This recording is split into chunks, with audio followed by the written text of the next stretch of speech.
Assalamualaikum warahmatullahi wabarakatuh, Sobat Biodiversity dimanapun berada. Semoga sobat semuanya sehat-sehat saja dan semuanya panjang umur ya, dan kondisinya selalu fit.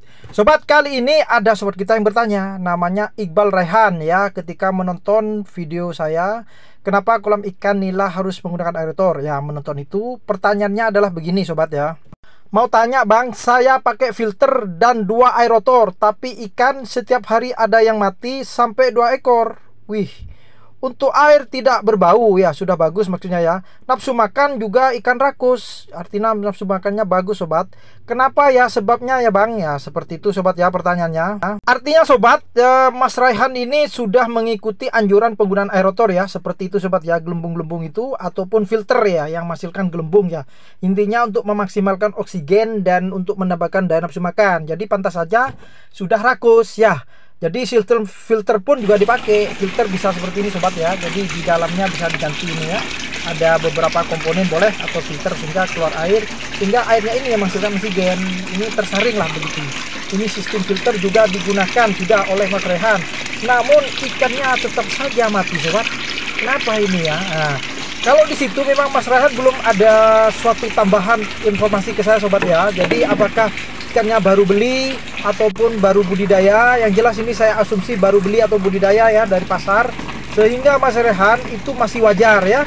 Jadi kalau masih 1-2 ekor matinya masih wajar, karena saya asumsi Mas Raihan pasti belinya agak banyak ini, 100 lebih pasti ini ya, bisa 200 bahkan bisa 300.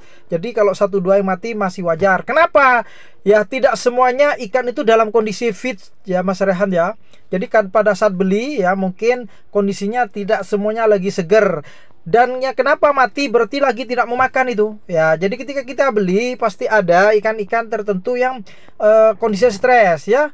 Mungkin di sana tidak merasa gimana, atau mungkin pada saat stres masih diserang sama ikan-ikan yang lain ya, yang gerombolan ikan lain yang masih sehat begitu, sehingga dia tambah tidak mau makan. Nah, jadi sekian 100 itu pasti ada yang kondisinya tidak fit ya Mas Raihan ya, seperti itu, sehingga otomatis dia tidak makan otomatis dia mati ya. Jadi masih wajar ya. Yang tidak wajar gimana? Kalau sampai separuhnya ya mati semua ya, berarti ada yang tidak beres ya dengan sistem airnya ya begitu.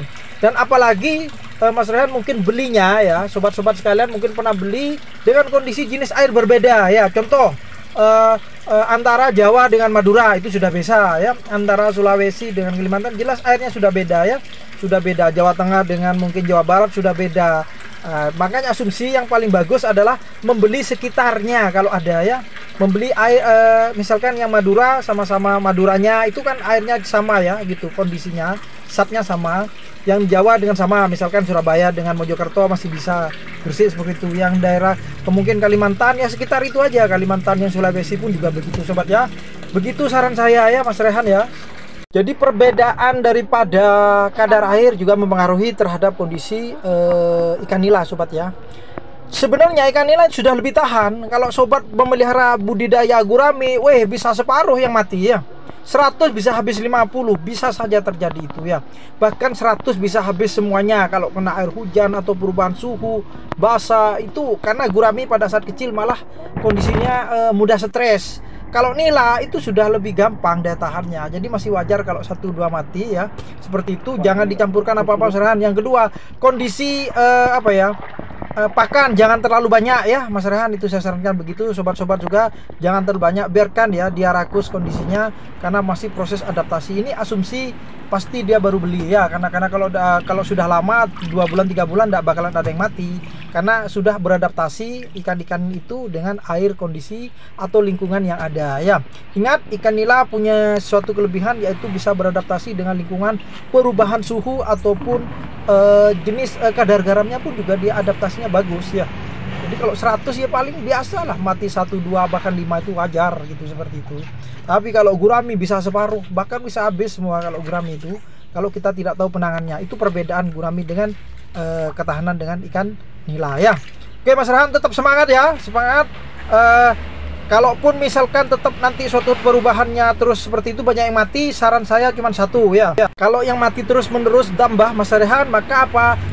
Ubah airnya Mas Raihan ya, ganti kuras, ganti airnya ya, bisa separuh bisa total ya, tapi jangan total semuanya ya, jangan sampai habis itu. Kemudian ganti air baru ya, Gitu aja, pasti sudah nanti akan sembuh sendiri Mas Rehan ya. Aerator tetap, kemudian filter tetap ya, seperti itu.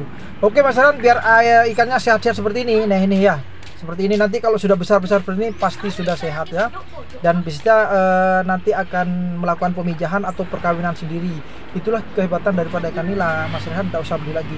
Oke begitu ya. Assalamualaikum warahmatullahi wabarakatuh.